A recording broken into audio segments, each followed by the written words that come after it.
And now it's time for Photo Booth Live Chat with John Young.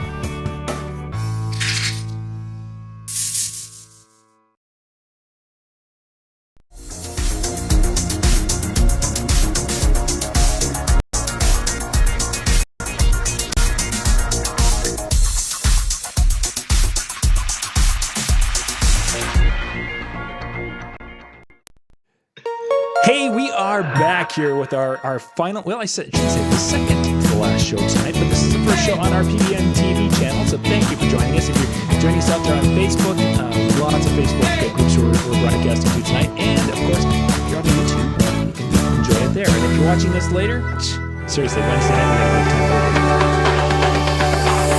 time. Tonight, we're going to talk about, with the photo booth operators, we're going to talk about using different. And now it's time for Photo Booth Live Chat with John Young. Hey man, how's it going? It is going. It is going. It's nice to see that you're out in the backyard there camping. Yeah, all right, so here's what we did tonight. Some things that you normally don't have time to do around the house. We have plenty of time to do that. So I said to my kids, we're going to do home ec. So nice. each kid has had to pick a menu, create their own menu, and make dinner for us. So all of a sudden, your link came through. I said, I gotta go. I gotta leave dinner. So the kids are I jumped in my den where this is my kind of my nighttime work area. Yeah. I'm sitting here. I have my sweats on, and I just had a great Parmesan chicken dinner from my oldest daughter, Megan. Whoa. So Megan's there's some positive things to take out of this whole little slowdown. Megan's got some cooking skills, so she can do a parm chicken. Yeah, it was really good. Excellent. So she designed the menu. She had a menu on our table. I said, make it, kind of fancy. So it was a cool experience tonight for her. Wow. She made the whole entire meal. She said she felt a little nervous doing it, but excellent. Yeah. Excellent. Fun family times. That'll be that memory that you guys will be able to share. Remember that time when, we've talked about some of those with the kids and such, and they're going to be like, we're going to, in 10 years, we're going to say, remember that time when we were stuck and we had somebody came over to the door and we stood back 25 feet because we had the UPS man go put something over on top of the car because we couldn't get close. Yeah. Whatever. And you leave it sit there for a day so that make sure that everything is clear. It's like, can you spray it with Lysol and then spray yourself with Lysol? Well, I went to the dump yesterday and the guy handed me the ticket and I used gloves and handed it back to him. And Thursday mornings we deliver the local newspaper, so it's going to be it's gloves and hand sanitizer, and it's just the time we are in. So let's dig into the photo booth side a little bit and props. Okay. Now this has been something as we've been to the last few photo booth expos. There are a lot of great prop companies there, but you're seeing the way people or the some of the software companies just up the game with digital props. Are you finding that the digital is taking that over? Or are you finding a lot of people liking to hold this stuff and going that route? I think putting your hands on it, and again, this right now is something that we have to think about, I guess. I've always been concerned about people putting physical props on like the hats and with lice, but now I think this is a whole other ball of wax that we have to think about. So I don't know. I haven't delved into the whole virtual prop avenue yet. I know that PhotoMaster and maybe somebody else has come out with something where for the green screen technology, and I'm not sure how it all works. We were talking about that in the chill room a little bit last night because some of the guys had a green screen backdrop behind them. Yeah. Yep. So I don't know. I mean, the one thing that I do use is the PhotoMaster air graffiti wall. Mm-hmm. And so that booth, those are the virtual props where I explained to people, I said, it's like an elaborate Snapchat filter program. Yeah. You add the hats and then you can add the mustache and you can spray on them and, add googly eyes and those kind of things. So for us, it's a little more time consuming to actually put that together. And, versus somebody comes in, they're out of that booth in 60 seconds. They hold up a sign, they put a hat on, they put on glasses, and you're out in 60 seconds. The other ones take, 3 minutes maybe to put everything together. Especially if it's kids and they're like, oh, there's a hat. Oh, there's another hat. Oh, let's go back to that hat. Exactly. Yeah. I mean, they're really cool. I really like them. And in fact, I did a video today that I popped up on my YouTube channel. So if anybody wanted to see it, you can go and watch and kind of see the process a little bit. I also have another longer one. It's about 6 or 7 minutes long. It actually literally walks you through the entire process. Nice. So that showing the process of adding the digital thing or what? Yes. Yeah. Okay. Showing you how you would actually work the program with the spray can and such. Yeah. Yes. Okay, with the spray cans. I was going to think it was gone a different direction. So then when you're doing the actual photo booth side of things and not the spray version, what kind of props have you been finding been going over the best with the guests? So years ago, I bought a sign cutting machine, and we used it for making signs at our events, big banners and things like that. Somebody came to us at a college and said, "Hey, can you make road signs, street signs?" So we made a 4x18 inch, like a street sign, and we'll go to the college and the kids will fill out a form and print that off. So they go away with their street signs. Then I said, well, if we can do that, why don't we just make those as our signs? So the signs were kind of the first thing we got into, and everybody uses them now, and they're much more elaborate than what we do now. But the signs are still popular. Make a statement. Nice. When you're doing something like the signs, are you putting the event name on it, or what? Or do you have sayings on those, or what really is going over well? Yeah, there are always those sayings. I like it with, I'm with her, I'm with him, I'm with dummy, have two arrows pointing at each other. Those kind of things go over well. And just simple little slogans, hashtag WTF. I have one that says kissing booth, and that one always gets a lot of time. I have one that it was at Hartwick College, which is a few hours away from me downstate, and it says censored. And every year the same girl goes in the booth, and if she was in the closed booth, I think you know what I'm about to say. Yeah, I think she would take that censored sign behind the curtain, she'd pop her shirt off and hold that up in front of her. Yeah. Yeah. So I like the signs that are a little bit leading like that. They're fun. Yeah, people. Yep, it gets a chuckle or has some fun with it. Yeah. So, but I mean, go ahead. I can say we carry a lot of props with us. We'll bring 2 6-foot tables full of props. Going to Sherman Specialties, they have all kinds of different things. Different hats and different packages. They came out with the glasses with the little mustache that hangs off them. So, anything like that's fun. We'll bring masks sometimes. Those are good for the kids, not so much at a wedding, but I have things I raid the Halloween stores. I'll bring in little hatchets and axes and skulls and things like that. So how are you transporting all these props? Let's just because when you've got trunks, I'm guessing with all this. We usually use plastic totes. Yep, just clear plastic totes. Everything is labeled photo booth A, B, and C, and so we bring the 2 totes that match along with it. Inside the totes, we always have a couple of guest books with us. Inside that is a smaller tote, which will have your stamps. It'll have your double-sided tape, your glue sticks, and along those lines, those kind of things. So you mentioned earlier, of course, hats were a big thing, and there was that time where everyone was like, "Oh, I'm not wearing a hat because somebody else could have had whatever going on." Right. Where do you find? You mentioned some of the other props you found, but to find good quality hats has always seemed to be kind of a challenge. Have you found a spot that you've been pretty happy with the product? The 2 companies that I used was the one that I mentioned earlier, Sherman Specialties, and also Rhode Island Novelty. Okay. I mean, you're going to get the stuff. It's going to get beat up. Your boas, the feathers are going to fall off. That's just kind of the cost of doing business. But I think that when I went to the show last year, there were a lot of companies out there showing those things, and you could get your hands on them. So I like the lips on a stick. Oh, yeah. And the mustaches on a stick. There was a company there, and I wish I could remember because I'd love to give them a shout out, but they're on a metal stick. And those have held together. Sometimes the wooden sticks will break. Yeah. And I've had to end up using a shish kebab, replacing it with exactly. And some Gorilla Glue and putting them back together. But the physical props, those 2 places have been pretty good for me. And with those, you have to buy them in quantity, which is okay. You got your plastic fedoras, which are great. They look great in the pictures. They don't last very long. No, not so much. Yeah, when we first started doing the photo booth, we had gone out, and I used to use a lot of hats with my show, my performance DJ show. So I had a repertoire of hats, and then we added more.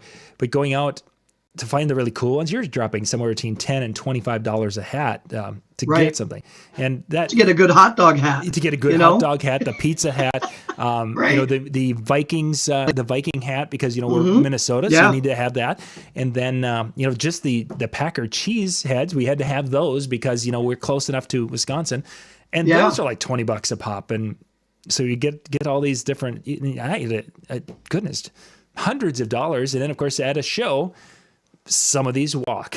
Of course, yeah. Like, no. Yeah, I mean that's again, I guess, part of the business. You know, part of being in business. I got an email from one guy, a text message from a guy later on, and he said, "Oh, it was at the bar after the event. Somebody took my picture. I realized I still had your chicken hat on." So that one at least was recovered. But those things, I mean, they do walk, and they're fun. They're popular. Of course, people are going to take them home. I always thought it would be, I wouldn't mind them taking them home if there was some way to have, you know, DJ John Young on the front of it or something. So it was in there. So then it's like, well, you know, okay, so they took it, please. They'll be remembering me from more than just, oh, that DJ was so fun. Who was it? I don't know. He's just a fun guy. Yeah, it would have helped a lot. So yeah, I mean, you know, and part of all that is, we discussed this a little bit, was the whole theming of things, how to stand out from your competitors, or, you know, a different look at some things. And we do a lot of themed parties, you know, the Western parties, casino parties. My daughter, she did the Wild West theme for her party, and the backdrop we used was, you know, wooden fence. We also had like a barn backdrop. We had the Wanted poster that was an overlay. We used that. I built for our casino night, we used a jail cell where the bars can flex a little bit and they stick their head through. So we use that as a prop. You can slide that in and use that. Have the stockade, or the stock where it goes over your head and you're locked into it. So those kind of things, you know, they're a little more costly, but you can charge a little bit more for them. So your return on investment, so it costs you a few hours and maybe a couple $100 to build them, charge it, you know, make it a themed event. I just recently had something that, with the technology now, screen technology that I use with my Photo Master with the air graffiti booth, that's a pretty elaborate program where you can do a lot of green screen things with it. Sure. So again, to expound upon the whole Western theme, we're going to go and expand that into doing like the old time photos. Okay. So if anybody out there has any old Western memorabilia or something they want to get rid of, I'm in the market to buy it. So, you know, on the program, you can put it into the sepia or sepia. I'm not sure how you pronounce it. Yep. But that gives it that yellowish antique kind of look. So I haven't really seen those. Kind of went out of favor a few years ago. You don't see them around too often. Yeah, no. Now that you mention that, it seemed like for a while they were very, very common. But yeah, I haven't seen that as much. So that's kind of an idea to throw out there. You know, something for, and those are going to be more like your Sweet 16s, your bar and bat mitzvahs, your grad night parties, your after prom parties, you know, where it's a little bit bigger setup. You can get a few more bucks for it as well. So with these, when you're doing more of a theme and you've got set up, you've got some pieces that you've built and such. One of the things, whenever I've gone and customized something like that, is at the end of the night, okay, so I've got this thing. Now what do I do with it? I mean, when you've gotten to that point of it, you know, do you take it all apart again and it's gone forever, or is this something that you've got space to where you can store it and you try to make it so you've got it for next time that you would have a Western event? What do you do with that? For us, we have two big warehouses, and so one warehouse is climate controlled. That's where we keep all of our electronics, and that's also closer to my home, where if somebody were to come by it late at night and I didn't want them there, I can hear them. And I have another warehouse across town which houses our tents, houses our trussing, houses our inflatables, and all those rental type of items that it's either too big or nobody would have any idea what to do with it if they ever opened up the door to see what's in there. So we literally make these props and we just keep storing them. Yeah, we do a lot of game shows, and so we've built the Wheel of Fortune show at a 6-foot, and we have the actual touch panels like Vanna used to touch, and it would spin around. That just gets stocked and stored in the back. Yeah. So, once you know, and I think it's investing in the future as I look at it. You know, you make these things, you build these things, and you have those. One of the most, and this is kind of getting a little bit off the beaten track. One of my colleges I worked with a lot last year said, "Hey, for orientation, we want to do the Price is Right." So I got the guys together, said, "Okay, we're going to start to build." So we built like a Plinko. We built 5 or 6 different props that we could use for that, and recycle them as we did the show. And again, there it is. Stack it up. More room, more things. We actually have an 18-foot box truck in the back of my shop. That's full of stuff.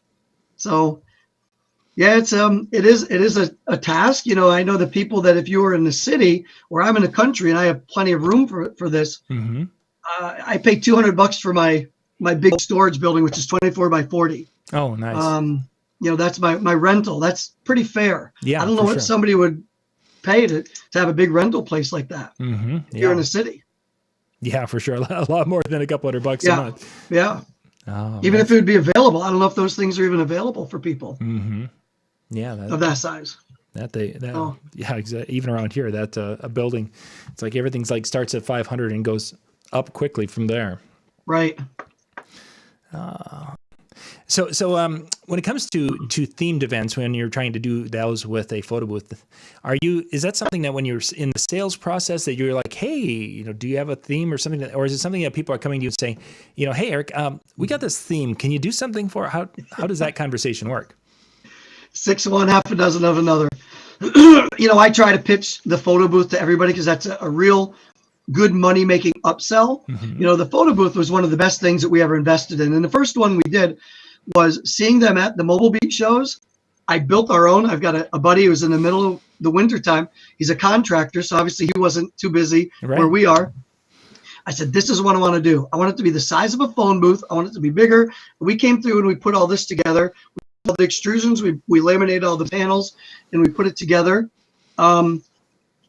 So at that rate, that's one option that we have for the booths. But we have the green screen option is such a great option because you can theme it for these events. Certainly. So I try to pitch that, and again, that option is a good moneymaker. So I will always try to pitch that to people. But the other side of that is it's a great feature. It's so much fun for the people that don't want to dance, that aren't possibly, they don't want to be involved in the dance floor. There's always something for them to do. So on a bar mitzvah, most times they're themed bat mitzvah. Again, I go back to that green screen option where you can place them anywhere. You know, we did one where it was a Broadway theme with a Photomaster. It comes with a Broadway backdrop. Oh, nice. So now we place everybody in the backdrop. And of course you can build your own backdrops and drop those right in as well. That one I use with the Breeze software. Nice. Yeah. So you can put, as you say, you can put them right on Broadway, or you can put them down, you know, on a strip in Las Vegas. Right. Yeah. Right. And that's true. So a lot of people, they do come to us and they say, you know, what have you got? We're going to put this theme together. This is the group of people we have. What can you do? And I always, like I said, I always pitch the photo booth option because it's such an easy moneymaker. You know, for us, we do, I mentioned this in other times I've been with you, that it's $9.95 standalone for 4 hours.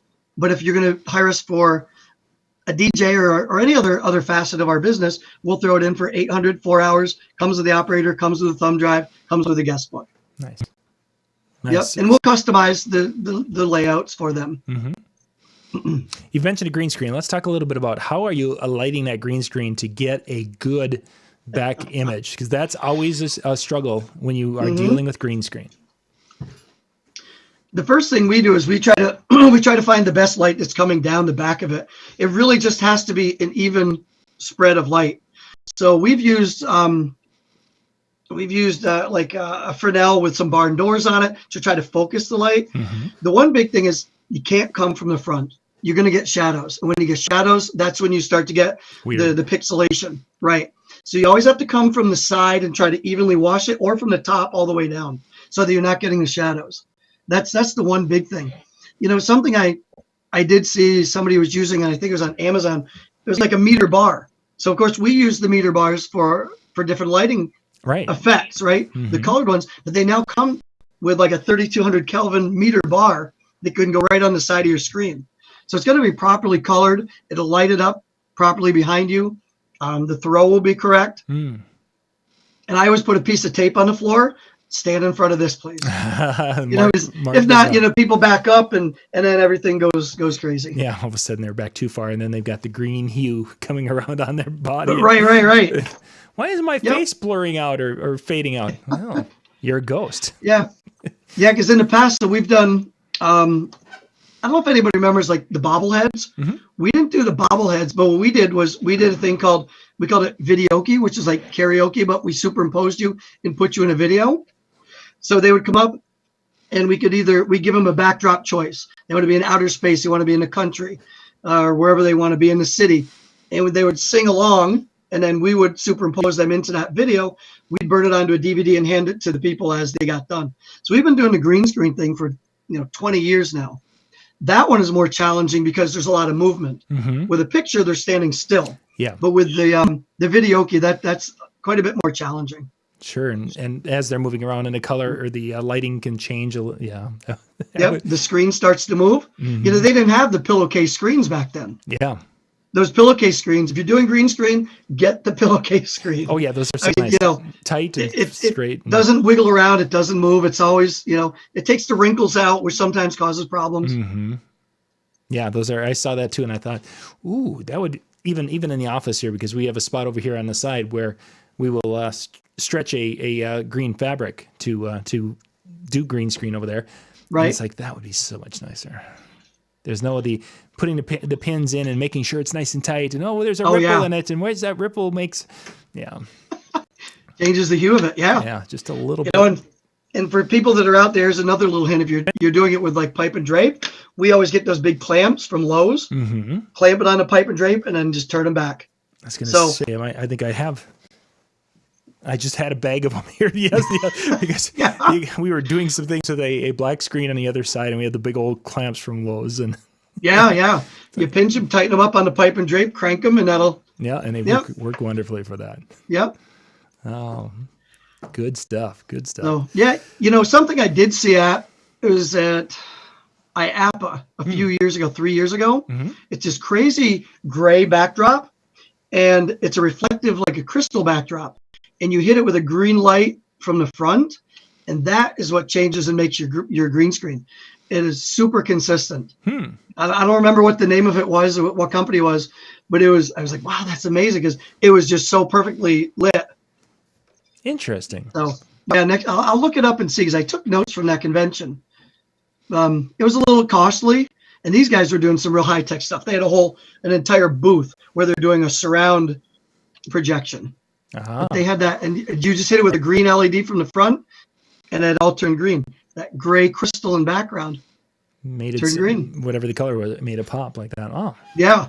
That'd be interesting to see that. Yeah. Yep. We get to see a lot of cool things and some innovative backgrounds and such, or backdrops at Photo Booth Expo, but I don't remember anything like that. The closest was the mermaid sequence, where you can go down in there and back up and draw pictures and such. So. Yeah, this was something pretty cool. IAPA is a completely different convention from any of these others. Oh yeah, that is. You're seeing some of the pictures and such from that, and just the entertainment side of who they're servicing. You're servicing a completely different crowd than what we were used to seeing, especially at Photo Booth Expo. No. Yeah, we have. Our part of our business is the inflatable business. Mm-hmm. So I went there and came home with knocker balls and a new jousting pit or something. Yeah, because that's where they show that stuff. So yep. So as you look ahead, getting into the end of 2020, 2021 events, is there something that you're going to be kind of looking to add to your photo booth offerings as we go forward? We're pretty good right now. The way we stand. We have the 4 different options. We have the one enclosed booth, which I call our classic booth. Mm-hmm. That was the first one we built. We went to the open air, which I use one of Ray Borges. I think it's a TS11 is what the shell is. Okay. That's a nice option for when you have a large wedding party, corporate event where you need to squeeze a bunch of people in. The third option is going to be the green screen option. Mm-hmm. And then the fourth option for us is the graffiti booth, which is like I was saying, the elaborate Snapchat. Yeah. Or I think you called it virtual props. Mm-hmm. Yep. Yeah. So those are our 4 different ones. I've thought about The mirror booth, I don't know, and I'd be interested in hearing people's, comments. Say maybe some people can jump on the chill room later tonight. Usually around 11 o'clock is when it gets busy in there. I'd love to hear people's thoughts on that. Mm-hmm. It's difficult to transport. It's a cool I would look. think it would be. It's a very neat look, but I get to the same part for my personal myself is that I don't know if I'd have to add a trailer to my repertoire.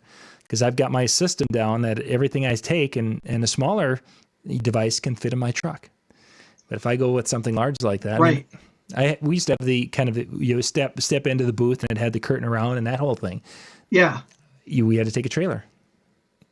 Oh yeah, because it was a one piece. Yeah, big tall, Atlanta or Kingdom, one of those guys, yeah, right? Exactly. Yep. It was one of the early Atlanta photo booths, and it was a unit, and people loved it.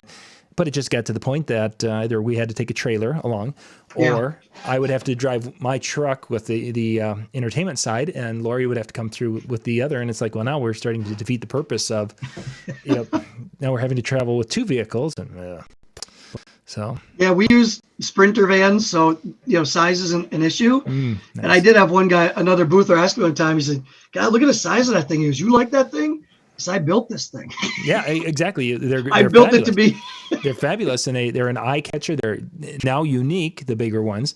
Mm-hmm. But it's just you've got to have, like you say, the Sprinter van to be able to make it work. And for those of us who don't have that and such, right. And I'd rather not be hooked up to a trailer because that's two more tires that could be problematic on a way we show. So I just don't do that. And something else to think about. I mean, it's a computer and it's a TV screen.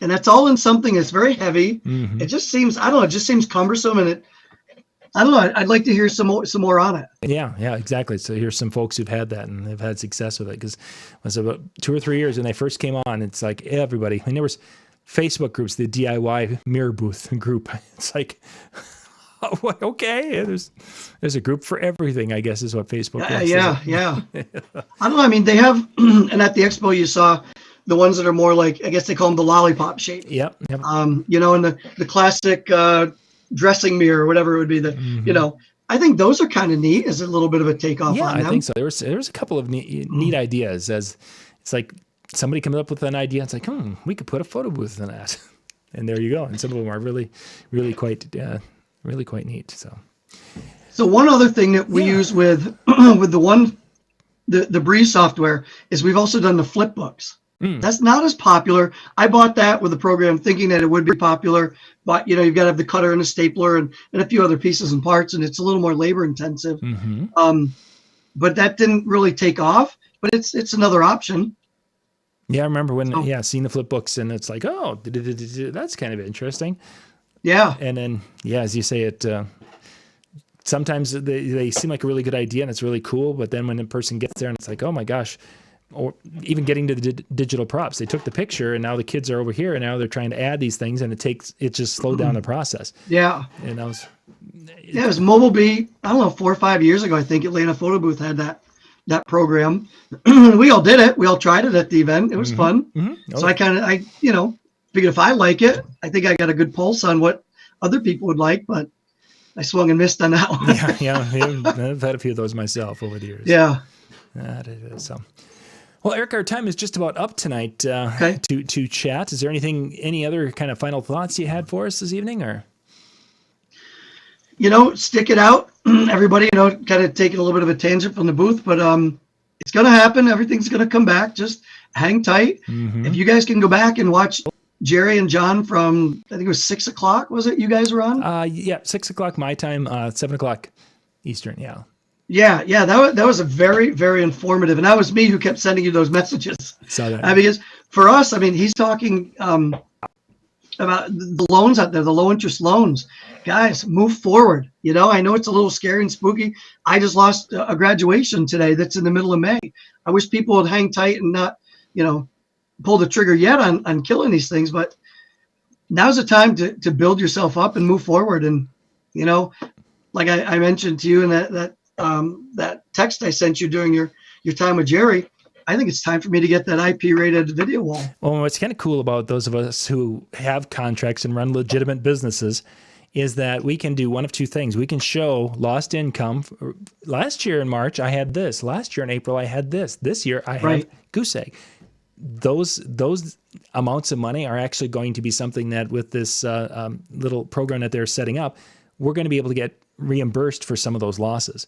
So those contracts where they have had to cancel completely, we're going to get some relief from those. So from that bill that was just, I don't know if it passed or not yet. It will be, it's one that they're working on for tonight. Yes, there's that part of it. Sounds like that is locked in. So for myself, we lost pretty much all of our proms this year. We were sweating about it, but now it's like there's going to be things in place, and that would be great for a lot of us. You just made my hair stand up, man. That would help so much, because this time of year we have kind of a slow time right before now, and now we get busy. Yeah. Right. Yep. And we've lost that busy. We're spending our money, our savings that you normally spend on new gear, and just on our lifestyle. Yeah. Just to keep things. We've had to tighten the belt, and that would be a great relief. I'd love to be able to send that out there. I'm in charge of a group in our town, a small business group, where I've been trying to feed them the news, and that would be great news to put out there. Yeah, that's something we'll be hearing more about in the next couple of days. But basically, it's part of that unemployment loss of income. Wow, that would be amazing. So as a sole proprietor, they're going to be taking care of that. So we're pretty excited about that, which gets us back to the point of, if we can take some of these money worries off the table for us at this point in time, this is a great time to train, to learn, to grow, to build, to repair, to clean, and get yourself ready. So when things take off this fall, and some of the weddings are moving into 2021, and we're going to have a big year next, this is the time to prepare yourself for those times, and that gets crazy again. So yeah. Good stuff. Well, Eric, thanks, man. Thanks for inviting me on again. Thanks for being on tonight and sharing some thoughts and such with our photo booth audience. And thank you guys for being with us. If you're following on the DJ world, and at the top of the hour, 9 o'clock Central, 10 o'clock Eastern, MJ is going to be on with the music and mixing show tonight. And of course, as you heard, Eric mentioned the chill room. We've got a chill room set up for mobile entertainers to go out and check. You can go out to djntv.com/chill. And it's pretty much open all the time, but generally it's in the evening, somewhere around that 10, 11 o'clock Eastern, when the room gets about 15 to 20 people in there sharing and talking and asking questions, and sometimes just being a little crazy. It's a good time. It happens. So. We got a little punchy around 2 a.m. last night. Yeah, I've heard that happens at 2 or 3 a.m. It's like, how do people stay up that late? But I went out at 10:30. I went to my office to hop on just for a little while to talk to one of my friends. So, it's 2 o'clock in the morning. I gotta go to bed. Goodness gracious. Well, thankfully. So thanks again. Yeah, well, thank you much, Eric, and we'll catch you next time. Thank you. Okay, take care. Good night, everybody.